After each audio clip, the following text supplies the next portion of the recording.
Hello बच्चों। तो differential equation के एक और हमारे पास इंपॉर्टेंट क्वेश्चन देखिए क्या है। D Y by D x is equal to 6x minus 2y minus 7 upon 2x plus 3y minus 6। चलिए इस क्वेश्चन का सॉल्यूशन देखते हैं क्या है हमारे पास। Reconstruct the equation to make it more simplify, यानी कि जो हमारे पास इक्वेशन दे रखा है इसको क्या करना होगा, एक बार और रिकंस्ट्रक्ट करना होगा। ठीक है, देखिए क्या करेंगे हम लोग। D Y by D x is equal to 6x minus 2y minus 7 upon 2x plus 3y minus 6। Now put x is equal to capital X plus h and y is equal to capital Y plus k. ठीक है, ऐसा इसलिए कर रहे हैं, अभी आपको समझ में आ जाएगा। जहाँ पर हमारे पास x और जो ये जो y है क्या है, हमारे पास एक नया वेरिएबल है और h and k are the constants. जो हमारे पास जो एक नया जो अभी h आएगा और जो यहाँ से जो k है ये क्या है, हमारे पास कांस्टेंट है। ठीक है, तो इसका देखते हैं क्या होगा। तो अगर हम लोग इसका डिफ्रेंशिएशन करेंगे तो क्या हो जाएगा, d x is equal to d x और कांस्टेंट है, इसका डिफ्रेंशिएशन करेंगे तो क्या हो जाएगा 0। और सेम इसमें भी करेंगे तो क्या हो जाएगा, d y is equal to d y और के का करेंगे तो क्या हो जाएगा 0। ठीक है, नाउ जो हमारा जो इक्वेशन दे रखा है, हमारे पास जो इक्वेशन है क्या है, देखिए d Y by D x is equal to 6x minus 2y minus 7 upon 2x plus 3y minus 6। ठीक है, यहाँ पर डी वाई की जगह पे क्या लिखना है, डी वाई ये, और डी एक्स की जगह पे हमें ये लिखना है, और x की जगह पे हमें क्या पुट करना है, कैपिटल X प्लस एच, और y की जगह पे y plus k. Put the value of d x and d y in this equation.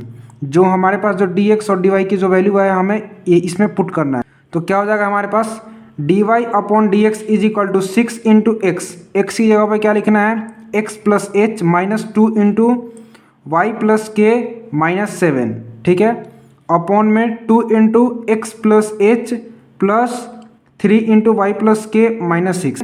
I hope कि आपको यहाँ तक कोई दिक्कत नहीं होगा। अब देखिए, अब हमें क्या करना है, जस्ट इसको सिंप्लीफाई करना है। D Y by D x is equal to, इसका मल्टीप्लाई करेंगे तो क्या आ जाएगा, 6x plus 6h minus 2y minus plus minus यानी माइनस 2k माइनस 7 अपॉन में, फिर इसका भी मल्टीप्लाई करेंगे तो क्या आ जाएगा 2x plus 2h plus 3y plus 3k minus 6। ठीक है, यहाँ तो कोई दिक्कत नहीं होगा। अब देखिए, अब हम लोग क्या करने वाले हैं, इसको एक बार और सिंप्लीफाई कर लेते हैं। ठीक है, जो कांस्टेंट जो टर्म है उसको एक साथ और वेरिएबल वाले को एक साथ। तो क्या जाएगा हमारे पास, देखिए 6x minus 2y plus 6h minus 2k minus 7 upon में 2x प्लस 3y। देखो x और y जो क्या है, हमारे एक नया वेरिएबल है, और ये जो h और ये जो k है ये क्या है, हमारा एक कांस्टेंट है। ठीक है, तो हमने वेरिएबल वाले टर्म को एक साथ और कांस्टेंट वाले टर्म को एक साथ लिख लिया है। ठीक है, आई होप कि आपको यहाँ तक कोई दिक्कत नहीं होगा। Now to make it homogeneous बनाने के लिए हम लोग क्या करेंगे, ये जो इक्वेशन है 6h इस यहाँ से लेकर इस टर्म को इज इक्वल टू के 0 पुट करेंगे, फिर यहाँ से लेकर इस वाले टर्म को इज इक्वल टू 0 पुट करेंगे। ठीक है, वही हमने क्या है, देखो 6h minus 2k minus 7 that will equal to 0, इसको मान लेते इक्वेशन नंबर फर्स्ट है हमारा। फिर 2h plus 3k minus 6 is equal to 0, इसको मान लेते हैं, ये क्या है हमारा इक्वेशन नंबर सेकेंड है। ठीक है, अब इसका अगला स्टेप देखते हैं क्या है हमारे पास। देखो 6h minus 2k minus 7 is equal to 0, ये क्या था, हमारा इक्वेशन नंबर फर्स्ट था। फिर 2h plus 3k minus 6 is equal to 0, यह क्या है, हमारा इक्वेशन नंबर सेकेंड है। Now multiply equation second with 3, जो हमारा जो इक्वेशन सेकेंड है इसको हमें किससे मल्टीप्लाई करना है, 3 से, जिससे क्या होगा, देखो फर्स्ट इक्वेशन हमारा क्या है 6h minus 2k minus 7 is equal to 0, ये तो एज इट इज रहेगा, इसको 3 से मल्टीप्लाई करेंगे इक्वेशन सेकेंड को, तो क्या हो जाएगा 6h प्लस 9k माइनस 6 3 जा 18 माइनस 18 इज इक्वल टू 0, ये माइनस माइनस माइनस की जगह पे प्लस, ऐसा इसलिए कर रहे हैं ताकि हमें यहाँ से क्या मिल जाए, k और h की वैल्यू मिल जाए हमारे पास। ठीक है, तो minus 11k plus 11 is equal to 0, तो यानी कि 11k इज इक्वल टू 11, यानी k की वैल्यू क्या आ जाएगा 1। ठीक है, अब इन दोनों इक्वेशन में से किसी में भी k की वैल्यू अगर 1 पुट करेंगे तो हमारे पास h की वैल्यू क्या आ जाएगा, देखो फर्स्ट इक्वेशन की बात करें तो क्या आ जाएगा 6h minus 2 into 1 minus 7 is equal to 0, यानी 6h minus 9 is equal to 0, तो 6h इज इक्वल टू क्या आ जाएगा 9, तो h की वैल्यू क्या आ जाएगा 9 अपॉन 6, यानी 3 3 जा 9 और 2 3 जा 6, यानी 3 अपॉन 2। तो h की वैल्यू हमारे पास क्या आ गया 3/2 और k की वैल्यू क्या है हमारे पास 1। ठीक है, आई होप कि आपको यहाँ तक समझ में आ रहा होगा। देखो इस क्वेश्चन को करने के लिए थोड़ा लेंदी तो है, लेकिन अगर आप इस क्वेश्चन को मेरे साथ साथ करोगे तो आपको ज़्यादा समझ में आएगा। ठीक है, now dy/dx is equal to क्या था हमारा equation 6x minus 2y plus 6h minus 2k minus 7 upon 2x plus 3y plus 2h plus 3k minus. अब देखो h की वैल्यू हमारे पास क्या है 3/2, k की वैल्यू क्या है हमारे पास 1। अब इनमें इसके जगह पे क्या पुट करना है, वैल्यू पुट करना है। देखिए क्या हो जाएगा dy/dx is equal to 6x minus 2y plus 6 into 3/2 minus 2 into 1 minus 7 upon में ये टर्म तो एज इट इज रहेगा plus 2 into 3/2 plus 3 into 1 minus 6, 2 से 2 ये कैंसिल, 2 से 6 3 टाइम्स, यानी कि हमारे पास क्या फाइनल वैल्यू आता है देखिए 6x माइनस 2y 3 3 जा 9 माइनस 2 और माइनस 7 यानी 9 माइनस 9, नीचे क्या आ जाएगा देखिए 3 प्लस 3 यानी 6 माइनस 6, यानी ये पूरा टर्म क्या आ गया 0 और ये पूरा टर्म क्या हो गया 0। हमारे पास फाइनल क्या मिलता है equation dy/dx is equal to 6x minus 2y upon 2x plus 3y। I hope कि आपको यहाँ तक समझ में आ रहा होगा। ठीक है, अगर आप इस क्वेश्चन को साथ साथ करोगे तो आपको ज़्यादा समझ में आएगा। उसके बाद देखते हैं अगला स्टेप क्या है हमारे put y is equal to v x. ठीक है, होमोजेनियस इक्वेशन हम लोग क्या करते हैं यही करते हैं, y is equal to v x के वी एक्स पुट कर लेते हैं। ठीक है, जिससे क्या होगा अब हमें इसको क्या करना है डिफ्रेंशिएट करना है। तो x के रिस्पेक्ट में तो क्या हो जाएगा dy/dx इज इक्वल टू, अब देखो v भी हमारे पास एक वेरिएबल है और x भी वेरिएबल है, तो यहाँ पे क्या लगेगा u इंटू वी लगेगा, dy/dx of u into we क्या होता है u को एच डी छोड़ते हैं फिर v का डिफ्रेंशिएशन करते हैं फिर प्लस v को एच डी छोड़ते हैं फिर u का डिफ्रेंशिएशन करते हैं, यही होता है u इंटू वी में। वही है देखो v को एच डी छोड़ेंगे x का करेंगे x के रिस्पेक्ट में तो हो जाएगा 1, तो कुछ नहीं यानी प्लस x को एच डी छोड़ा v का करेंगे तो dv/dx। ठीक है, यहाँ तक कोई दिक्कत नहीं होगा। उसके बाद देखते हैं अगला स्टेप क्या है dy/dx इज इक्वल टू, ये जो इक्वेशन है इसमें से हम लोग क्या कर लेते हैं x को कॉमन बाहर ले लेते हैं, अंदर क्या बचेगा 6 माइनस 2 इंटू y/x, क्योंकि यहाँ x नहीं है तो क्या जाएगा y/x, फिर सेम एज टी नीचे भी ले लेंगे, इसमें से x कॉमन, अंदर क्या बचेगा 2 प्लस 3 इंटू y/x, x से x क्या होगा ये कैंसिल हो गया, हमारे पास क्या बचेगा 6 minus 2 into y/x upon 2 plus 3 into y/x। देखो और हमें y/x की वैल्यू हमें यहाँ से क्या मिलेगा, अभी जस्ट हमने y is equal to v x put किया तो y/x की वैल्यू क्या आ जाएगा v, यानी इसके जगह पे हम लोग v भी लिख सकते हैं। अब देखते हैं इसका अगला स्टेप क्या है हमारे पास।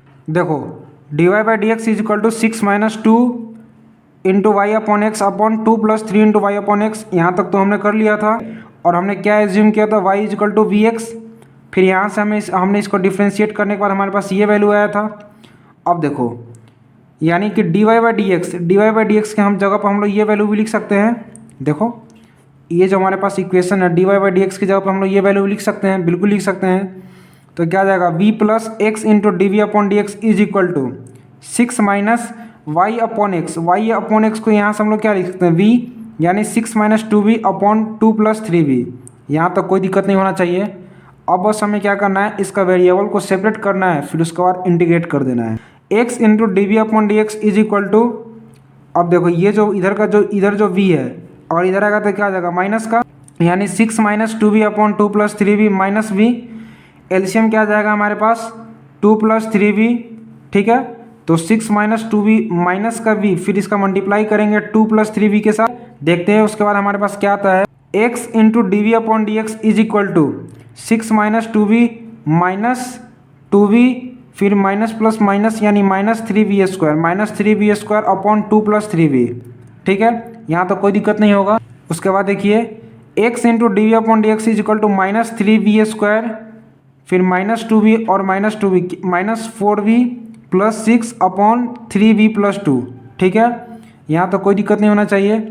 अब देखिए उसके बाद अगला स्टेप क्या है हमारे पास x into dv/dx is equal to minus को क्या कर लेते हैं बाहर कॉमन ले लेते हैं, अंदर क्या बचेगा 3v² plus 4v minus 6/3v+2। ठीक है, इस माइनस को हम लोग क्या कर लेते हैं, अब देखो इसके बाद क्या करते हैं, वेरिएबल यानी जो x वाला टर्म है उसको x वाले के साथ लिखते हैं और v वाले टर्म को v वाले के साथ।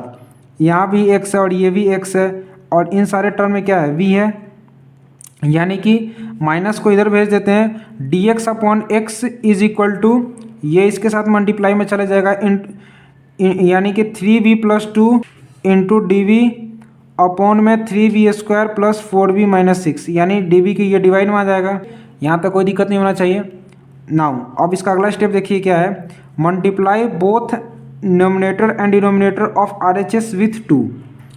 RHS यानी राइट हैंड साइड ये हमारे पास है, यानी ऊपर और नीचे 2 से 2 से मल्टीप्लाई करना है। ठीक है, ऐसा इसलिए करें ताकि इंटीग्रेशन हमारे लिए आसान हो जाए। यानी कि minus dx/x is equal to, इसको क्या करेंगे, 2 से मल्टीप्लाई करने के बाद क्या आ जाएगा, 6v प्लस 4, 2 2 4 अपॉन में 2 का इसके साथ भी मल्टीप्लाई करेंगे। Now put 3v² plus 4v minus 6 is equal to t. ये जो टर्म है हम इसको क्या मान लेते हैं, टी, जिससे क्या होगा, इसको डिफ्रेंशिएट करना है, तो यानी 6v.dv plus 4 into d is equal to d t. D दोनों में से कॉमन लेंगे, अंदर क्या बचेगा, 6v plus 4 into d is equal to d t, यानी कि 6v प्लस 4 इंटू डी की जगह पर हम लोग डी भी लिख सकते हैं। और नीचे क्या बचेगा, 2t। आई होप कि आपको यहाँ तक समझ में आ रहा होगा। अब इसके बाद का अगला स्टेप देखते हैं हम लोग। तो देखो हमारे पास नया इक्वेशन क्या बचेगा, minus dx/x is equal to dt/2t। ठीक है, और हम लोग जानते हैं 1/x का इंटीग्रेशन क्या होता है, log x प्लस सी। ठीक है, तो यहाँ इंटीग्रेशन करेंगे तो क्या आ जाएगा, minus log x is equal to 1/2 क्या है, कांस्टेंट है, 1/t क्या हो जाएगा, log t plus c plus log c। log c ये क्या है, हमारा कोई कांस्टेंट टर्म होगा। ठीक है, और t की वैल्यू हमने पहले क्या एज्यूम किया था, 3v² प्लस 4v माइनस 6, यानी कि क्या लिख सकते हैं, देखो इस वाले टर्म को हम लोग इधर भेज देते हैं, तो minus 1/2 log t is equal to log c, ये आ जाएगा प्लस log x। यहाँ तक कोई दिक्कत नहीं होगा। उसके बाद देखिए 1/2 log t, और ये जो माइनस है, माइनस को फिर से इसके साथ मल्टीप्लाई कर देते हैं अंदर, तो क्या बचेगा, minus log c minus log x। यहाँ तक कोई दिक्कत नहीं होगा। अब देखो, अब log का ये फॉर्मूला होता है और ये जो बाहर होता है ये इसके क्या आ जाता है, पावर में आ जाता है, यानी कि log t की जगह पर जो वैल्यू है 3v² प्लस 4v माइनस 6 ये आ गया, और उसका पावर में क्या आ जाएगा, हाफ इज इक्वल टू, अब देखो log a minus log b क्या होता है, log a/b। ठीक है, माइनस log c/x हो जाएगा, और log से log ये क्या हो गया, कैंसिल हो गया, यानी कि हम लोग कह सकते हैं 3v² प्लस 4v माइनस 6 की power half is equal to minus c/x। ठीक है, यहाँ तक भी कोई दिक्कत नहीं होगा। ऑन स्क्वायरिंग बोथ साइड, दोनों तरफ अगर हम लोग स्क्वायर करेंगे तो यहाँ से ये कैंसिल हो जाएगा, इधर क्या बचेगा, c² x²। आई होप कि आपको यहाँ तक समझ में आ रहा होगा। तो ये जो x² है इसको इसके साथ मल्टीप्लाई में भेज देंगे, लेकिन उससे पहले क्या है, हमारे पास y is equal to vx हमने एज्यूम किया था, यानी कि v की जगह पर क्या लिखेंगे, y/x। ये जो हमारे पास v है इसके जगह पे क्या लिखेंगे, y/x, यानी 3 × y² plus 4 × y/x minus 6 is equal to c²/x²। यहाँ तक भी कोई दिक्कत नहीं होना चाहिए। अब देखो ये जो x² है इसके साथ मल्टीप्लाई करेंगे तो फर्स्ट टर्म के साथ ये कैंसिल हो जाएगा, तो क्या बचेगा हमारे पास, देखिए 3y² plus 4xy minus 6x² is equal to c²। और स्टार्टिंग में हमने क्या एज्यूम किया था, x is equal to capital X plus H और y is equal to capital Y plus K। ठीक है, यहाँ से हमें x की वैल्यू क्या आ जाएगा, x minus H is equal to x, y minus K is equal to y। और हमने h और k की वैल्यू भी पहले निकाला हुआ है, क्या है, h की वैल्यू 3/2 और k की वैल्यू क्या है 1, यानी x की वैल्यू यहाँ से क्या आ जाएगा, कैपिटल X की वैल्यू आएगा x माइनस 3/2 और कैपिटल Y की वैल्यू आ जाएगा y माइनस 1। ठीक है, तो हमें इस इक्वेशन में पुट करना है 3 × y माइनस 1 का होल स्क्वायर प्लस 4 × x, यानी x minus 3/2 into y minus 1 फिर माइनस 6 इंटू एक्स की वैल्यू क्या है, एक्स माइनस 3/2 का whole square is equal to c square. यह क्या है, required solution for this answer. ठीक है, उम्मीद करता हूँ कि यह क्वेश्चन आपको समझ में आ गया होगा। मिलते हैं आपसे अगले क्वेश्चन में, तब तक के लिए धन्यवाद।